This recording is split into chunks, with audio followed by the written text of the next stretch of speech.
Well, now that the Houston game is out of the way and I've had time to reflect and come up with a video, I'm going to kind of share with you youngsters who is used to OU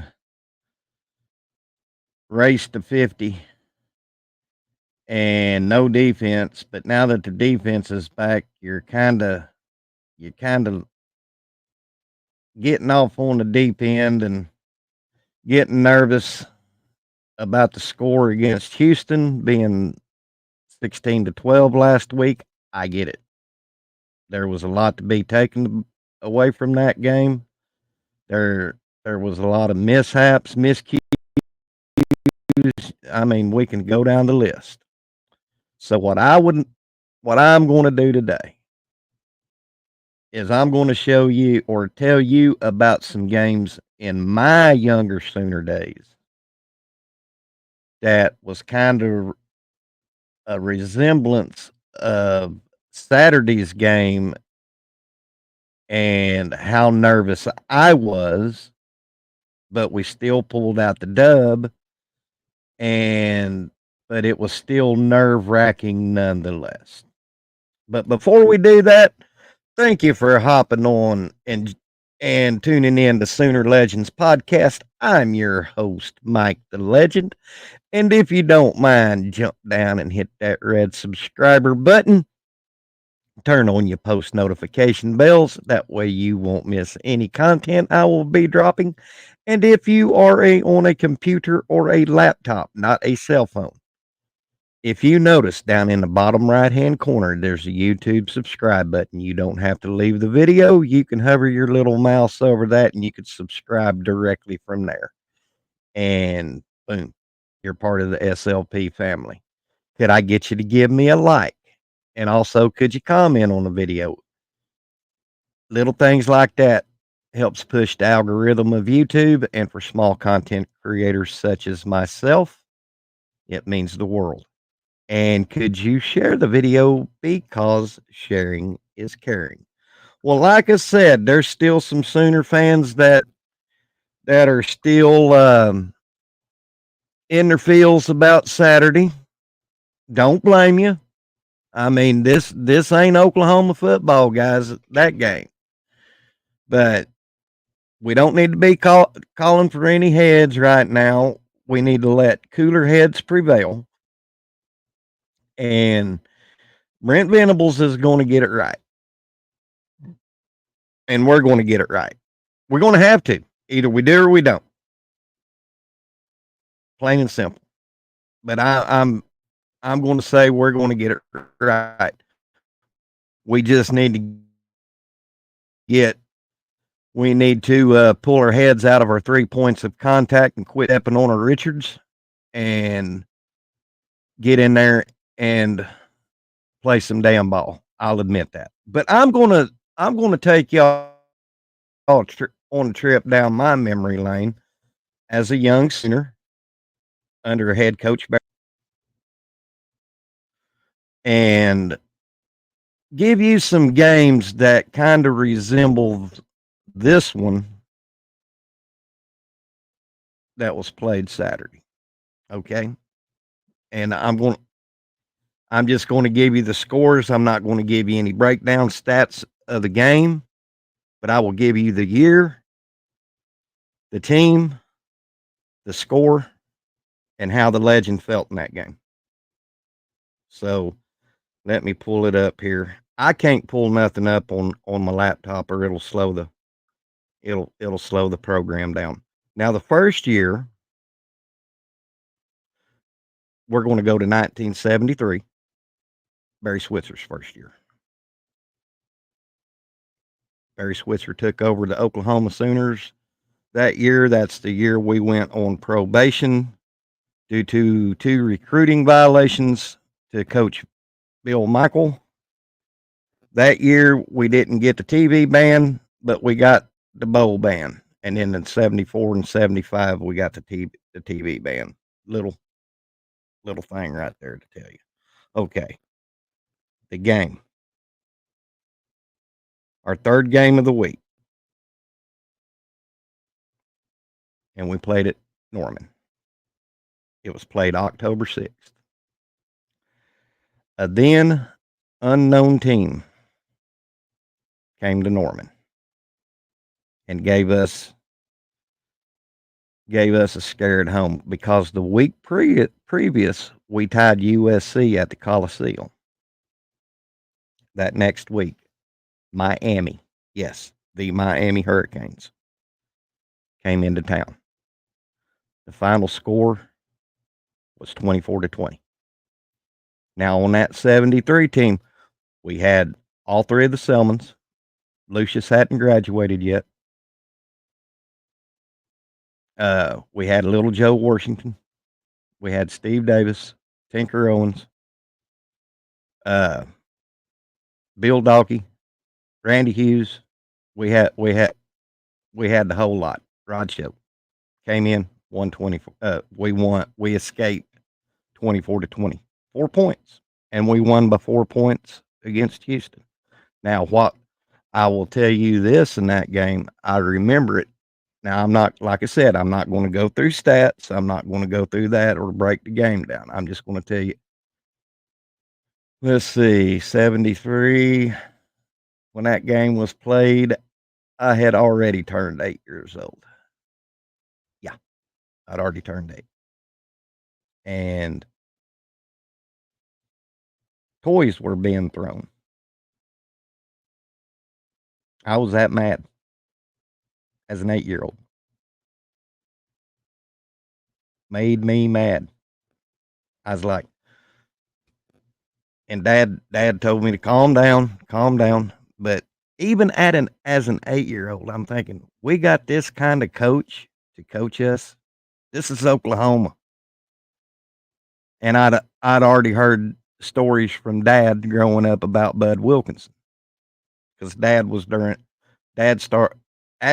started being a fan during there at the last of Snorter Luster before Jim Tatum and Bud Wilkinson came to Oklahoma. So I got to hear these great Bud Wilkinson stories from my dad growing up, and then a young coach named Barry Switzer, and we barely beat Miami. Mm. So let's go to another one.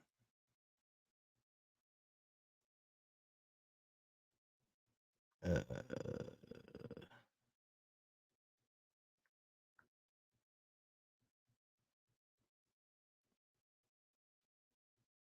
and this one's going to amaze y'all too. It's still the same team.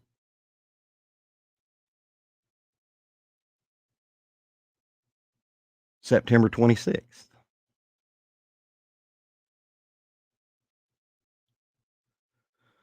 And we went to the Orange Bowl and played Miami.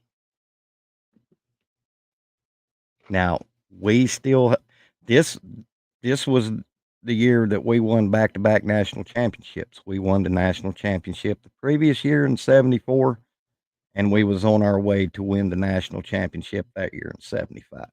But we go to Miami at the Orange Bowl. And the final score of that game, 20-17. Now that one did piss my dad off. Pissed me off too. Because we had that's when Barry Switzer had that team clicking. And I remember Daddy the week of that game. He said, "Oh shit, we're going to go down and we're going to whoop up on Miami." We coming off the national championship, which we did lose some players off the 74 team, but we still had the main nucleus. We still had two of the Selman brothers. We had Jimbo Elrod. We had Steve Davis, Joe Washington, Ellis Peacock, Scott Hill, Randy Hughes, Zach Henderson, all them guys, and only beat Miami by 3 points at the Orange Bowl. So, yeah, that's game number 2. Now this one's going to surprise you. This one is going to surprise you.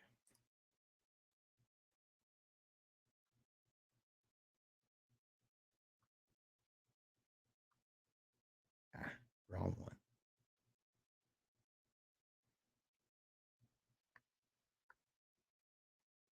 Let's see. Bringing up the score now. We're going to go to 1977.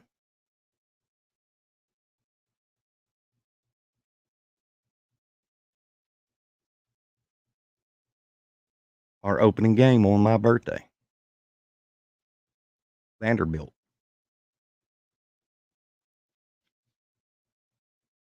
OU wins by the score of 25-23. I remember that game.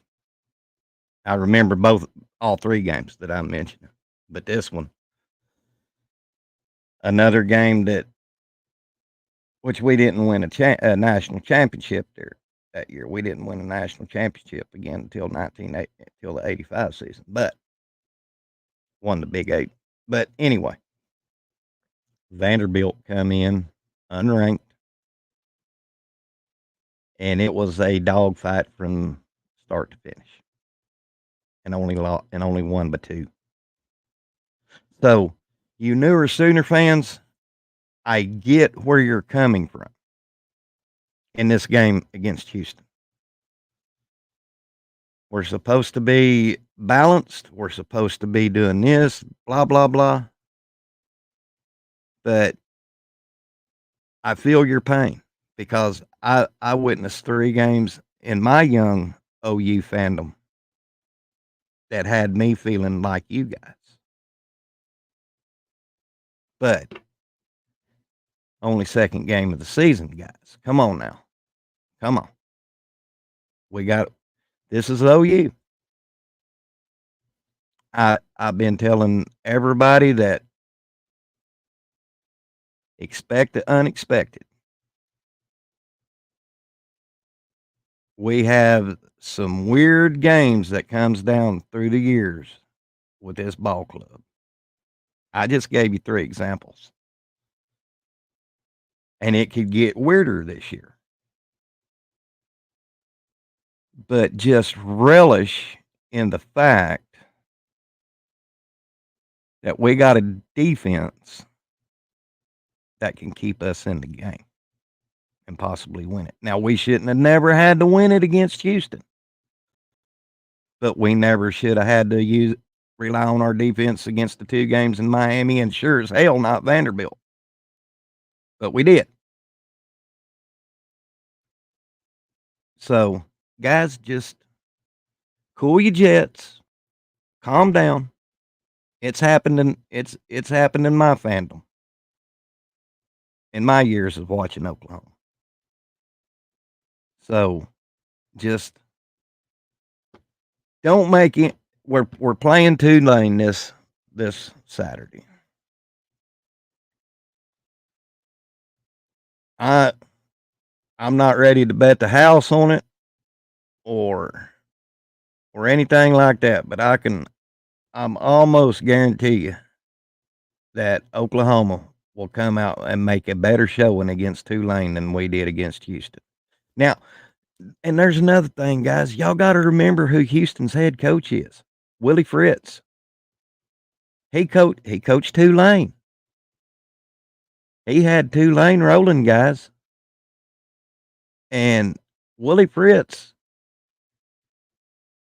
that was not the same Houston team that played Nevada the previous week.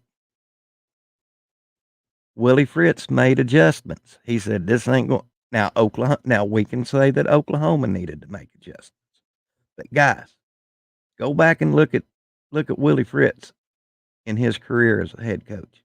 He's a damn good one. So, and these teams, they ain't just going to come into wherever we're playing. They're not going to come in and lay down and say, "Okay, white flag, you win, we surrender." No, they going to come here and play just because of our brand, Oklahoma. Whether you win or lose against Oklahoma, when you play Oklahoma, it gives you not a lot, but it gives you some notoriety because you played a historically and one of the best teams in college football, a blue blood. So don't think these teams is going to come in here and lie down. They're not. I don't expect them to. I like competition. I like to see how our team has come. Now I'll be I'll be on the wagon to say that last week we digressed a little bit. I will admit that. But this ain't the point of the video. I'm just trying to help show you younger Sooner fans who is used to the Lincoln Riley race to 50 with no defense and putting up 400 and something, over 400 yards passing and what have you. And guys, you're going to have to change your mindset. You're going to have you're going to have to get used to this. So just cool your jets a little bit, guys. Calm it. See what happens after the Tulane game. And then make your judgments. So this is all I got for you today. Thank you for tuning in. This is Mike the Legend. We'll see you on the backside. Don't say nothing you can't take back because you'll live to regret it. God bless. Boomer Sooner.